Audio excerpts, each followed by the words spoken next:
I always loved music. From I was a child, I loved music. When I was very young, my father used to play classical music. He used to play Wagner, Puccini, Verdi, operas he used to play. But he used to play it at a deafening volume. It was a little heavy at the time for me, but I grew to like it. And then later on, when I went to school in England, I got into jazz. I just loved jazz. I played records all the time, and I wanted to be as immersed in it as I could. One of the jobs that I created for myself was to teach water skiing. So I got a water ski concession at Half Moon Hotel, and at Half Moon there was a band, a jazz band, a kind of cocktail jazz, and I really liked them. One evening, I think I'd probably had a couple too many rums, and I said to the band, I'd love to record you guys. I knew nothing about recording anybody. I'd never been in a recording studio, knew nothing about it. So we all rented a Volkswagen van, drove into Kingston, went into the studio. I went into the control room with the engineer, but they played the first tune, and then after that they all looked up at me, like, how was it, or what do we do next? And I found myself in the role of producing something I had no knowledge whatsoever about. And I was kind of umming and ahhing, and they said, well, you'd like us to do another version? And I said, yes, okay. At the moment they started playing the next version, I knew that that's what I wanted to do for the rest of my life. And at that time, the only music really being recorded in Jamaica was mento, which was Jamaican folk music, or calypso. And most of those were for tourists. They weren't really designed for the local community. When I made this first record, I was trying to emulate some of the records that the sound system guys used to play.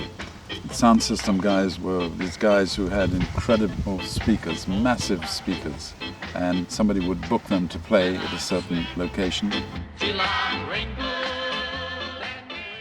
So after a bit, my records started to get more and more slick, and they did very well in Jamaica because it was like right at the beginning of Jamaicans hearing Jamaicans singing music which was emulating American R&B records at the time.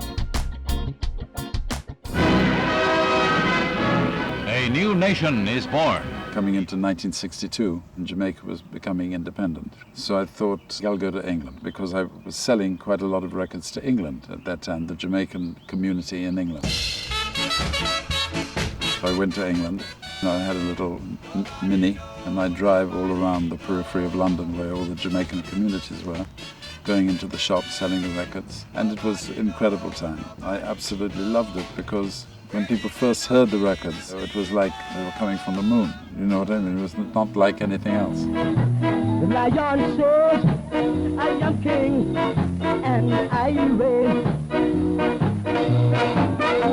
Jamaican music started really with ska music.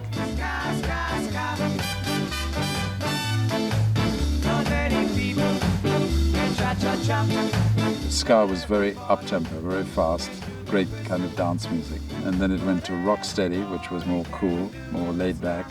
And then reggae came in, and reggae stuck.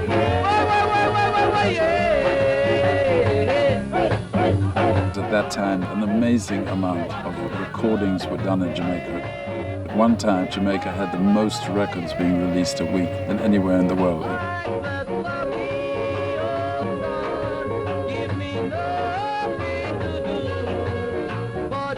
It was an extraordinary explosion of talent.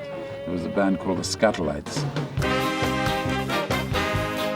which was the main band, which backed, must have been 300 or 400 singles. And also there was a fantastic band, which was a party band, called Byron Lee and the Dragonaires. He brought into his band initially ska and then reggae. That's really how it happened. It happened from the records. It just spread. The Jamaican community in England embraced it. It was their music. They were there in England suffering the cold and misery, and this music was intoxicating. And clubs started and just grew from there. A lot of the musicians were Rastafarians, because Rastafarians were outcasts in the 50s. Nobody would give them jobs. So they were all self-employed. They were fishermen, carpenters, musicians. There was a general feeling in the early 50s that they were really scary. There was a lot of propaganda against them, and it couldn't have been further from the truth. It's their music, really. The Jamaican music is really their music. The first hit, in fact, was a song called "Oh Carolina." That was the first big hit, which Shaggy did 20 or 30 years later. And that was a Rastafari band with the drummers, African drumming style and everything. It's extraordinary that there would be this much music that has come out of this little island. Jamaican music changes and it evolves. I put a spell on you. Everywhere you go, you'll hear English music, American music, and Jamaican music. It's like a miracle. I was lucky enough to be around and recognized it and promoted it.